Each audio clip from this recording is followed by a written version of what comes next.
Welcome to the Diriyah Biennale. We're very, very happy to have you. We're very honored that you're with us today. Can everyone please take their seats? Thank you. I would like now to invite Aya Al-Bakri, CEO of the Diriyah Biennale Foundation, to the stage.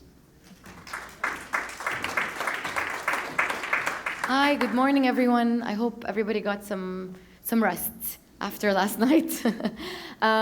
Thank you all for coming. We have a really, really nice day ahead.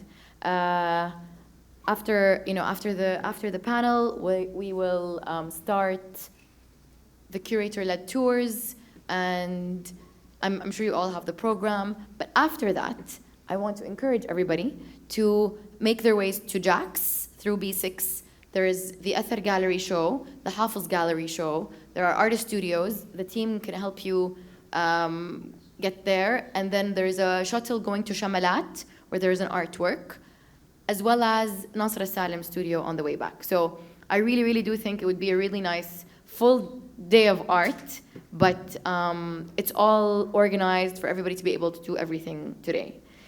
I want to introduce to the stage our artistic director, Utema Tabauer, and the curatorial team, Wajdan, Anka, Rose, Anna, Rahul, who else? That's it, okay.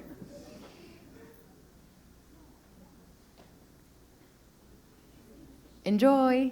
And if you guys have any questions, please ask the team, Rayan, Sibel, Masa. Everybody's here to answer any of your questions about the rest of the day. We're happy to answer. Enjoy.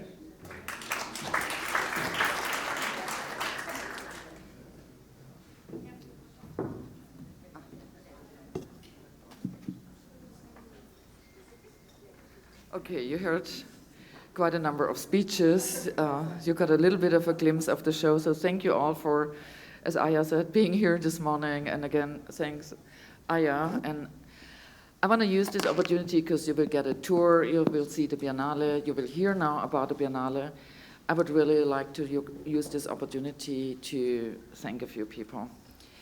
And a few people means a lot of people. So I cannot do it individually because we have about 100 artists. 86 are here with us on this occasion, which is really, really stunning. And again, I want to thank all of you, not only to entrust us your work, but also to be with us here and share this moment. And it means a lot to have the artist here, to see the country in change, to see a country in transformation. And my wish was really having the artist here on the way to the Biennale, and Anka Ruchuyo will speak a bit to that, to get their own impression, to respond with their work to what they saw here, because this Biennale is made for the people of Saudi Arabia. The big part of the audience comes from here, and we have to have this in mind, for whom are we doing a Biennale?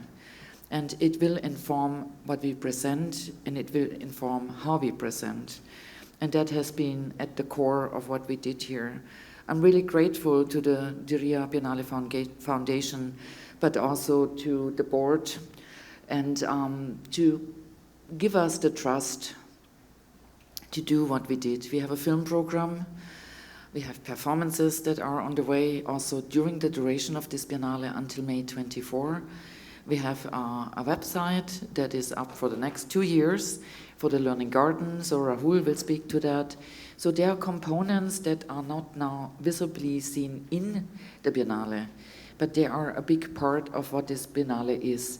There's also a section in the mezzanine about artistic research, because many people asking here is, what actually does an artist? Artists, of course, produce work, but what is an artwork?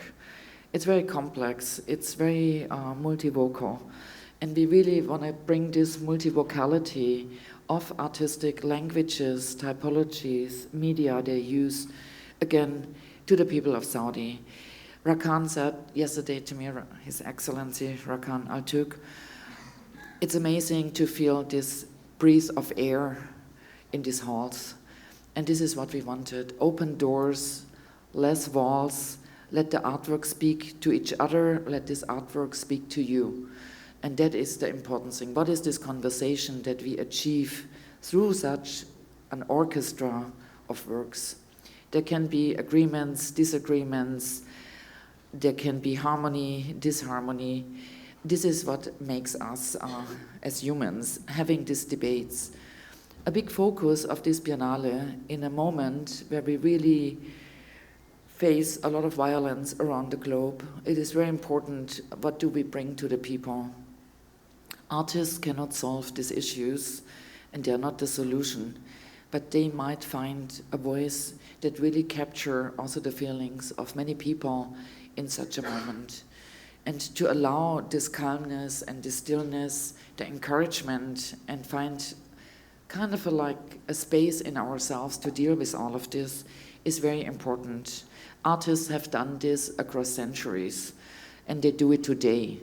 And I think this is also what we achieved with this Biennale, to speak to a moment in time where people, the basic essence of having food, water, and shelter becomes a very reality to many. And again, this is there through a multitude of voices. And I really thank all of the artists to really providing these works to us in such a moment. Really thank you all.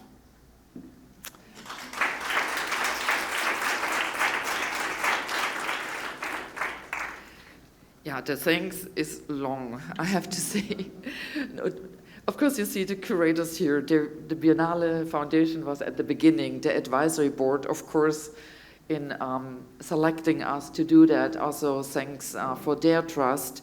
I mentioned them all yesterday, but today I also want to really, really thank our team who set the stage on the ground. It's fabricators, it's conservators, it's the registrars, it's the people in organization, hospitality.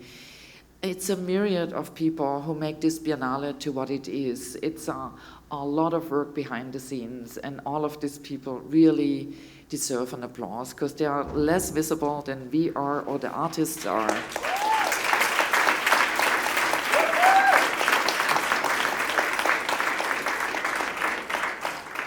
They worked really tirelessly last night, and they will work tirelessly until May 24 and after, when we deinstall the exhibition. And I'm already sad now to see them going. We became a family. It has been an intense journey. It has been a rewarding journey. I think we all went through a process of doing this together. But also it fills us now really with pride to open the doors, and no exhibition is complete without its audience, without its public. And we have a lot of components that hopefully re-invite the public. We have Brito, we have food cooking that only will happen if you cook, actually, because it's a self-arranged social kitchen. We have Noche Bock, where you can get really locally resourced ginger, turmeric, hibiscus, but also baobab. So really also use these opportunities. We have performances, some of them taking place today with Chad Atoui, Angela Ferreira, and Mohamed Al-Faraj. And we have across this Biennale happenings. We have a big meal coming up in March 16th, during Ramadan. The Biennale is amazing. For me, it's amazing to understand the Biennale can be open until 11 at night. And I think that's a very wise decision, because I enjoy to see art in the evening. And really when I'm gone for the day and can enjoy and relax and have also the emotional condition to really endorse all of these works. I really thank you again for coming. Many of you came from quite afar. Really also thank you for those travels and joining us. And now I head over to my dear colleagues who can really speak more to all the facets and aspects of creating this Biennale. A big, big thank you again to Aya Aybakri, Bill Glendening, Lina Saleh, Snezana Krasteva, our head of curatorial programs. I also want to have the assistant and curatorial assistant standing up. Where are they? Can you stand up, please? They have been a big part of this journey. Amina Diab, Alanut Sedairi, and Diane Arungitias. One day I get it. And now we start.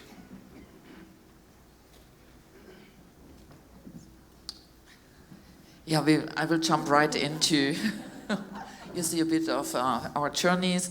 I will jump right into having Anka Ruchuyu speaking a bit, because Anka joined me very early in this journey. And I want to also mention, together actually with Laura Miotto and Lucas Goe joined us very early. So the planning of the Biennale in its scenography went along our journeys of creating this Biennale. So for us, the scenography, the way you will perceive it, is not an afterthought. Also our graphic designer, Kai von Rabenau, he traveled with us and with the curators and with some artists to Abba, to Azir, to artist studios in Daman, in Al-Kobar, in Al-Hassa. It was very important to get a sense of the place for which we're doing this Biennale, the artists who are working there, meeting people, and I think with this we embarked. Yeah. Before I start, is anyone holding track of time? So I don't go for hours. No. Salam alaikum, good morning everyone. I'm very glad to be here together with Ute and all my peer curators. It's a very special day to share a bit of behind the scenes of making this biennial. It's been a long process, as Ute highlighted, involving many research trips here in Saudi Arabia, and Weishdan will also share about it, but also across the Gulf countries. I've been working since April last year on the Biennial Encounters program, which really meant to make the process of doing this biennial, to make it much more public and transparent, and gradually introduce the artists of the biennial to the community here. And I can't stress enough, after running more than 26 events last year together with my colleague Diana Rumtiaz, how incredible the local public is in Saudi Arabia. And with each workshop, with each conversation, with each sharing session, it just made our work feel so meaningful. And it's such a curious, such a open public is not a given in so many places. And I never experienced such a strong curiosity to meet directly the artists, to understand the creative process, to understand how they work, how they think. And this is what we try to provide, to give through the Biennial Encounters, really an unmediated access to the artist. One crucial aspect of this program really has been the format of workshop. We particularly invited artists, we have here Lucy and Jorge Horta, artists who have a commitment to education, and they were really open to share their visual language, their methodology to the local communities here. So we've been running several workshops just to share with the community here different ways in which artists are working, different artistic methods, different perspectives that artists have on the world. And all these workshops, all these encounters really fed into many of the commissions that are here on view. And I can only mention Jokobok, the juice bar. We've been having together since last year also conversations about the politics of food, but also sharing sessions, inviting the local audience here to come, cook, and share a story about a dish. And when I started this program, I was told by the local team, oh, nobody will come and cook in Saudi. They won't do this, you know. And then when we did the first sharing session, we invited people, but then we have other artists or members in the local community in Diriyah that just came and brought food, or some were upset because I didn't ask them to bring food. And I can already see with Brito Arts Trust, Ute mentioned already, which is a social kitchen, a kitchen garden, and it's run by volunteers, so people can sign up and cook. We already have so many volunteers, and of course it is about food, but it's also about identity so much, especially in a place like Saudi that changes so fast, but also it is very diverse. And you know, all this session actually at least put us in touch with very different members of the communities in Riyadh. And maybe just to end here, you know, this type of biennial encounters program is not also accidental. So it's not, we really wanted to create this direct contact between the artist and local community, but it also matches the nature of several works, because artworks in this biennial also have a relational aspect. So it really fit into the ways the artists are working. There are several artworks that are embedded within the local social fabric and environmental fabric of Riyadh. So it was just a way to make sure that you know, the artworks become as site-specific as possible. And lastly, I think you know, the biennial comes and goes, but we really wanted also to establish relations, of have works that have a longer life. And I just wanted to mention at the end, for those of you who have not seen, I invited to go and see Marias Lukman's work at Shamalat, and this has been a wonderful collaboration with Shamalat, which is a cultural center established by the Saudi senior artist Mahamalu, and they were so generous to us to really give us the space to do something there that has a longer existence.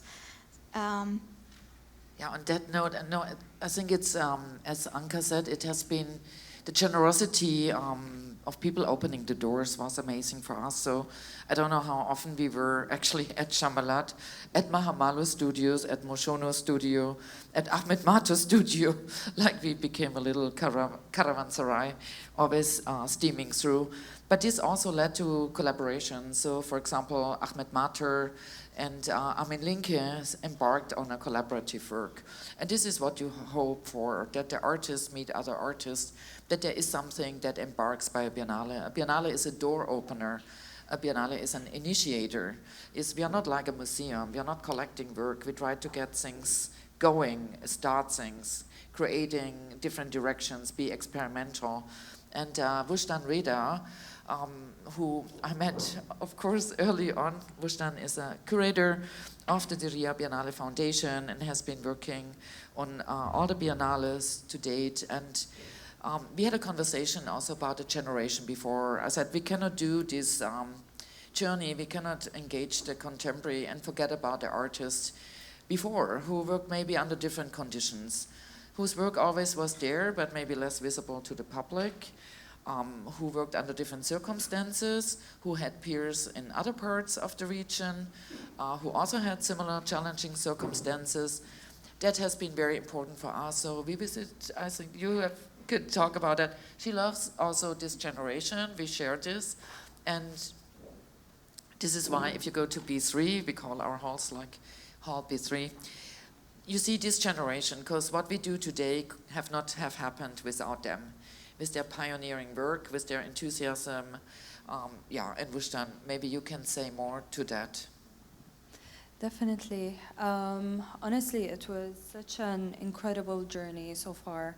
The making of this Biennale, the process started, as you've mentioned, almost 2 years ago. The first curatorial research trip we conducted was in August of 2022. And we visited many of these incredible artists that we managed to have at the Biennale.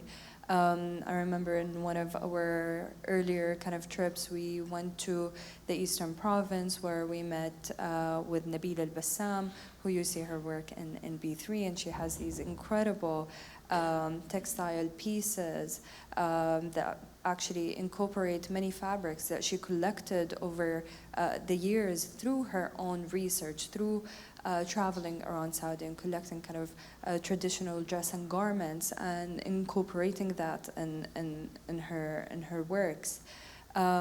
We managed to visit Abdurrahman al-Sulaiman, another incredible artist, and you will see also the works that are exhibited actually for the very first time that he created during the Gulf War.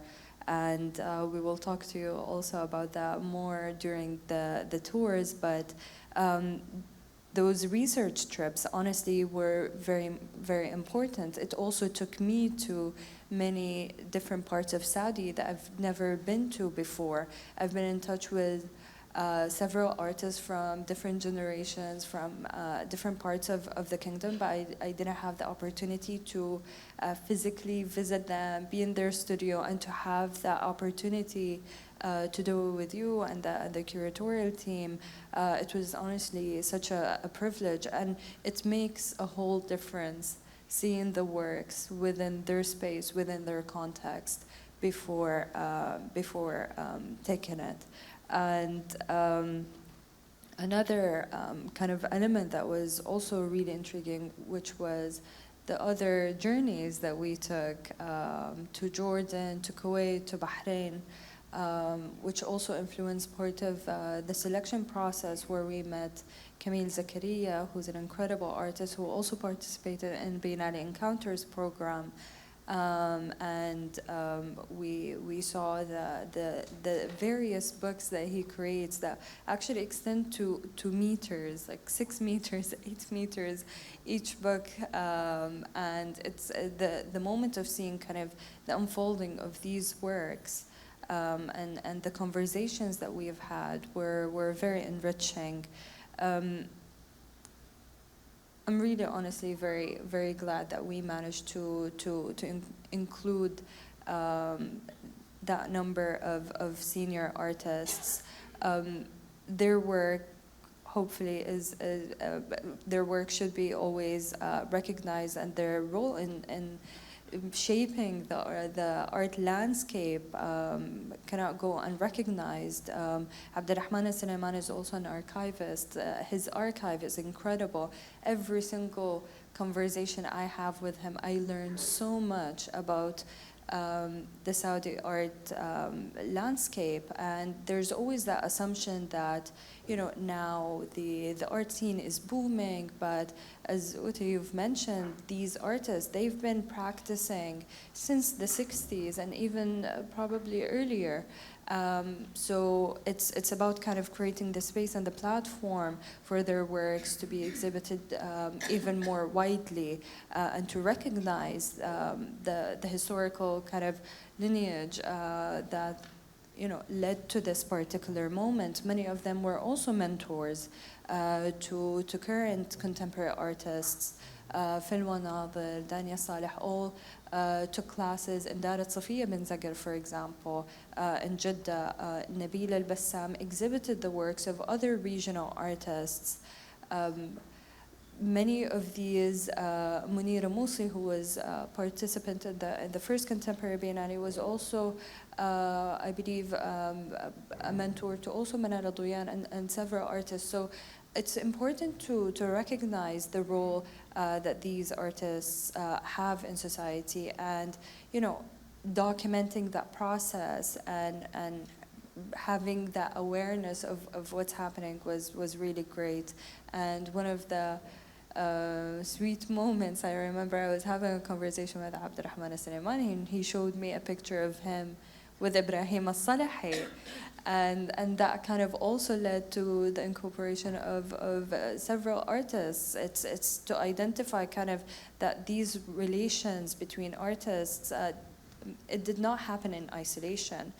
There was always a dialogue and a conversation, but it's about kind of bringing that forward and highlighting that a bit more. Was very special. But we were also stunned about the quality and the amazing work by female artists of that generation. When we, like Hind Nasser, who is here and who is so excited to meet a younger generation of artists, and also Samia Saru, and we found that work. And their mentor was a female artist from Turkey who got married to Jordania. And so it's very important to make this kind of like connections visible. There's always art wherever you go. There might not be art institutions, there might not be support, but I have never been anywhere where there was no art, there was no poetry, no artists, etc. It's always there, hidden, not seen, etc. But it's there, and I think it's our work also as curators to really search for it, trying to find it and support it. And I'm again grateful for the Diriyah Biennale to also support us with the means to restore some of these works, to have conservators to working on this precious work. And as a Biennale, we cannot do this. It's the job of a museum. So we really think it's very important to also highlight the work that needs to be done in the future in certain areas. I think that's also our job. It's like really introducing what could and should be done. Another important aspect for me was the Diriyah Biennale Foundation. There's two biennales. They do the Contemporary Art Biennale, but they also do the Islamic Art Biennale.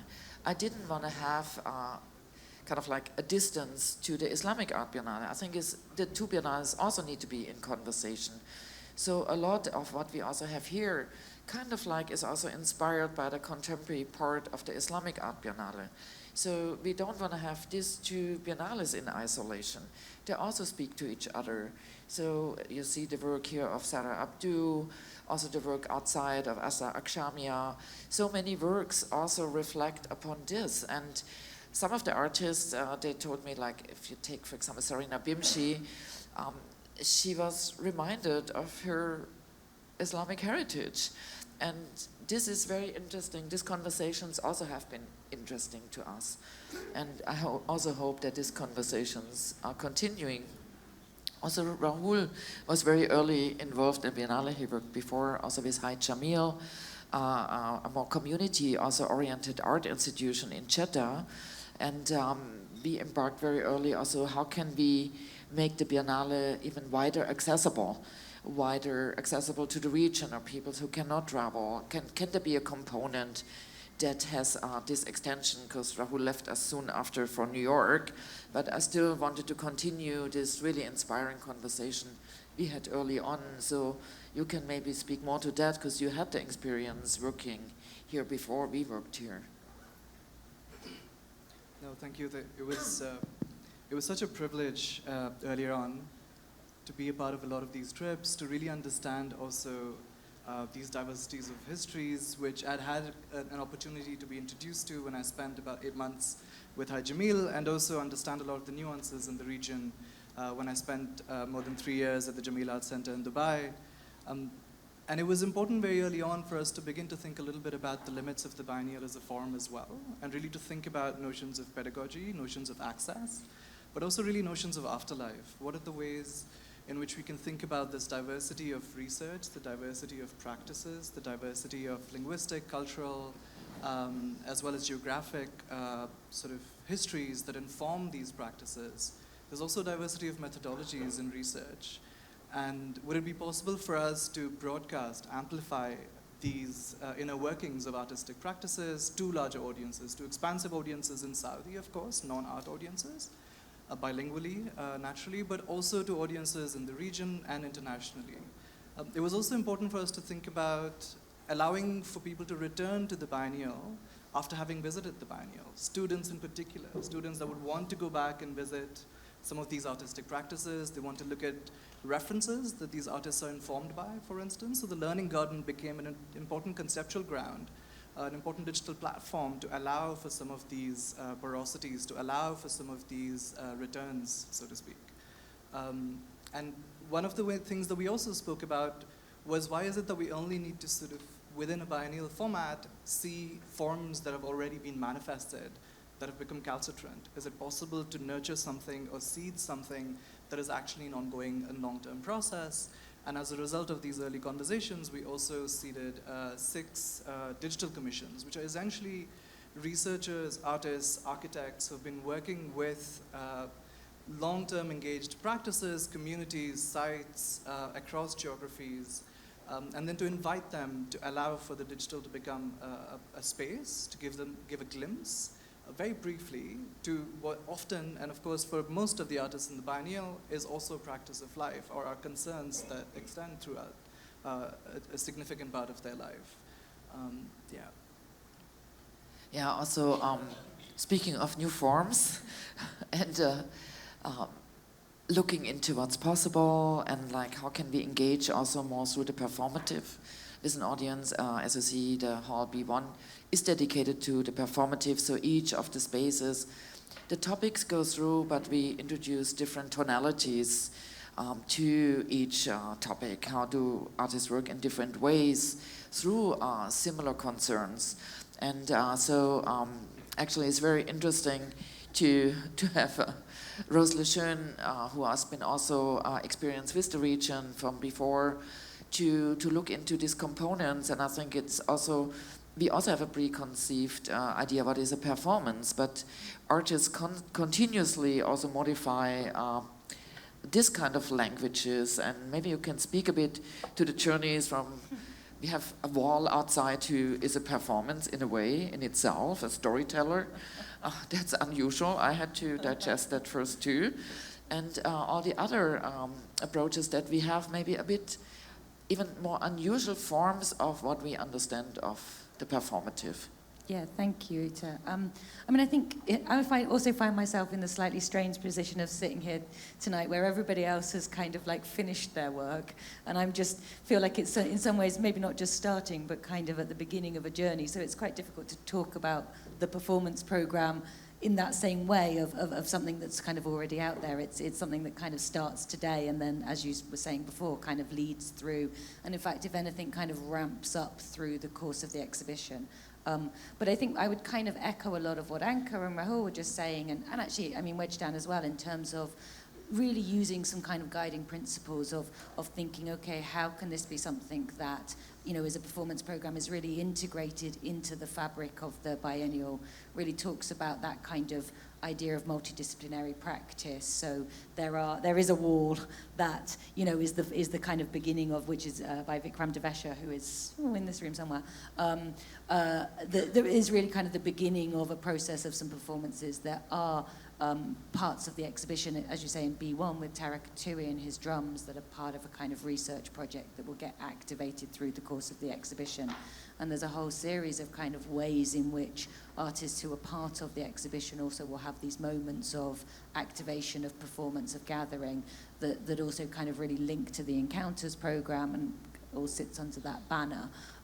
But I think that at the same time, we also wanted to think about how a performance program could be something that talked about different kinds of heritages. So musical heritage, poetry, theatre are all kind of running through it as much as what we might think of as kind of contemporary performance art in the kind of sort of more visible kind of version of that.